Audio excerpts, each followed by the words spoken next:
Ada panas membakar diri ini, jiwaku bagai mentari.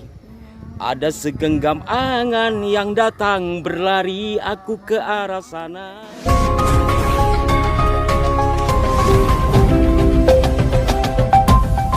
Assalamualaikum warahmatullahi wabarakatuh. Kembali saya Muhammad Air menemui Anda di tengah sawah.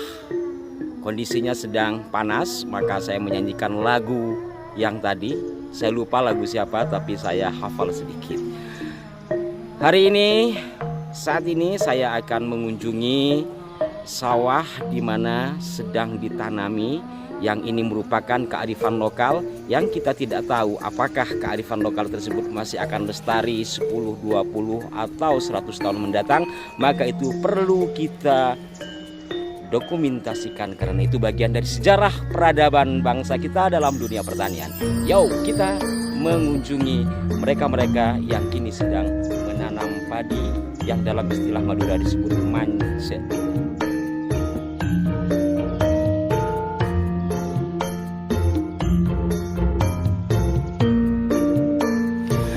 Para pemirsa sekalian, mereka ini adalah para pahlawan ketahanan pangan. Sebab tanpa mereka tentu tidak akan menghasilkan padi-padi. Entah mereka yang ada di wilayah ini, yakni di Desa Pangpajung, Kecamatan Mudung, Kabupaten Bangkalan, Madura, ataupun para petani di wilayah-wilayah yang lain. Sebab dari tangan-tangan terampil mereka inilah kita bisa menikmati beras yang merupakan makanan pokok bagi bangsa Indonesia. Mereka adalah pahlawan, walaupun tentu saja mereka kerap kali terlupakan. Dalam melakukan pertanian seperti ini tidak lepas dari modal. Apakah itu untuk membajak lahannya? Apakah itu untuk membayar mereka yang bekerja?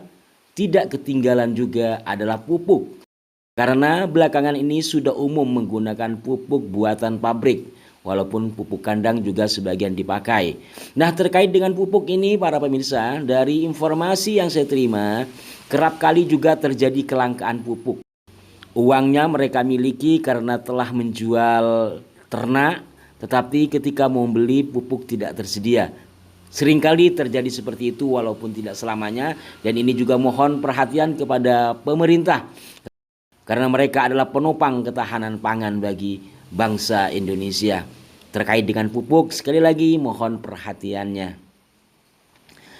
Para pemirsa sekalian, kalau berbicara beras, beberapa tahun lalu, tepatnya tahun 2018, Institute for Development of Economics and Finance atau INDEF menyebut bahwa impor beras yang dilakukan oleh pemerintah Indonesia merupakan hal yang tidak bisa dihindari. Demikian diberitakan oleh merdeka.com pada 14 Februari 2019.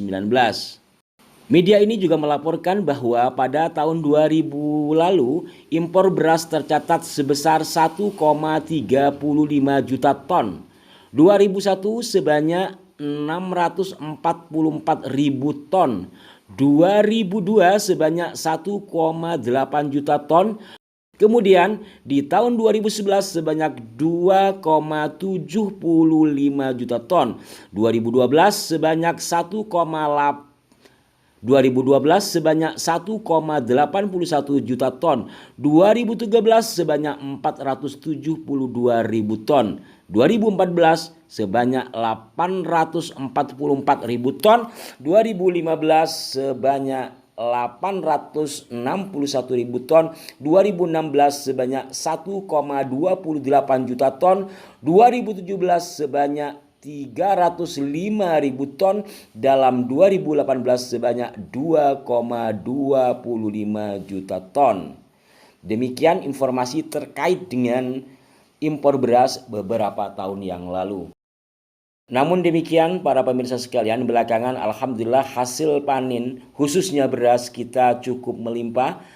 Bil khusus pada tahun 2021 Presiden Joko Widodo menyebut tak ada lagi impor beras sepanjang 2021. Setelah dari sawah yang ini, saya akan menuju ke sawah yang lainnya lagi. Tampak di sana ada sejumlah petani yang sedang mencabut benih padi. Ini namanya binis. Proses penarikan binis ini bahasa Indonesia bagian Madura namanya ngacu. Setelah ngacu ini nanti diikat, kemudian ditebar di sawah lalu ditanam. Istilah Maduranya mance. Yang di tengah itu namanya Kak Asnari. Keceriaan warga Kumung, Pangpajung, Mudung Bangkalan di dalam bertani, di mana mereka ini adalah para pahlawan ketahanan pangan.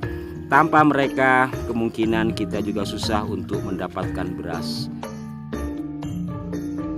Para pemirsa, demikian sekilas tentang tata cara menanam padi versi tradisional di daerah Pangpajung, Mudung Bangkalan, Madura. Kita doakan mereka senantiasa diberkati oleh Tuhan Yang Maha Kuasa. Mohon maaf, sampai jumpa. Wassalamualaikum warahmatullahi wabarakatuh.